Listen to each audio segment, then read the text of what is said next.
So psychology and psychiatry has been held, infamously held by the neck because of pills. This is something that, has been like a raising concern in everybody's mind, because at least that stigma of going to counselors have fortunately come down a little. But the fact that people go to psychiatrists and the fact that they are prescribed pills is somehow still there. You're telling me? I'm not rubbishing the science. I said, if things are going wrong with your life, it's bad enough. If you get depressed, you're only multiplying the problem. For this, the activists have been… You also? You also? Okay. Okay, I'll explain that. I very much understand. I'm closely associated with various people who are in the profession, and there are many people, because every day I'm meeting thousands of people, not everybody is perfectly sane, a lot of them go off, they need doctors' help, everything. It's not we're discounting that.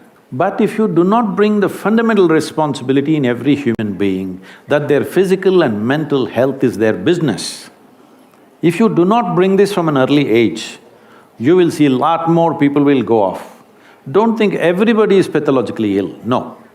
Those who are pathologically ill, without medication for periods of time, they may not be able to come out at all. Some of them will never come out, that is also there, that's a different matter. But we are talking about all the fringe kind of madness, which all of us have. Something goes wrong, I can also drive myself into depression. I can also drive myself into depression. Something that I want doesn't happen. Everybody capable of driving themselves into depression, isn't it so? Is it possible or not? So what you're saying is depression is not a choice? I mean, is that what you're saying? You think depression is a choice? Please understand, there are some who are pathologically ill. It gets them in spite of themselves. But many of them push themselves into it. Suppose you get very angry, what is the expression you use? I'm mad at you. So consciously, willingly, you're getting mad because you get some results in the society. If you keep trying it, because the line between sanity and insanity is so thin, if you push, one day you will cross. There are many people in the world who need not be ill, both physically and mentally, not just mental illness I'm talking. Both physically and mentally, they need not be ill. See, right now, for last 50 years, some millions of cardiac surgeries have been done. Today surgeons are clearly telling you, if you go off red meat, you eat the right food, if you exercise, you will not come for the surgery table. Is that against your cardiology? Why is psychology such an insecure profession?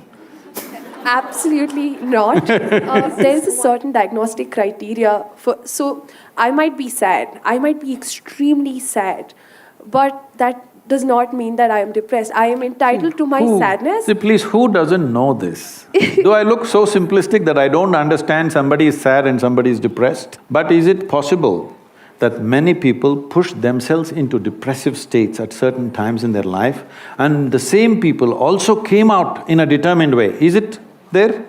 Thousands of them? Is it there or no? Yes. Many of them. So, if I say it is open, everybody need not end up with chemicals.